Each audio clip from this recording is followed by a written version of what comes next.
We planted this garden about 2 weeks ago. As you can see, everything looks good. We still have daffodils here. And as you can see from the brown foliage, the daffodils are actually starting to die back.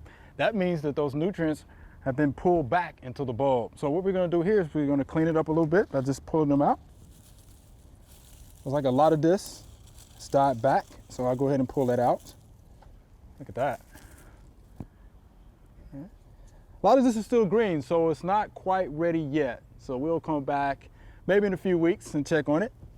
But in the meantime, we'll just keep pulling up the dead foliage.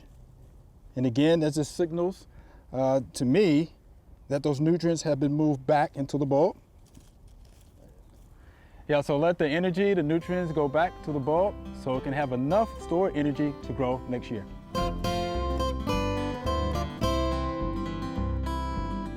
Thanks for watching. We have other quick tips. Just subscribe below.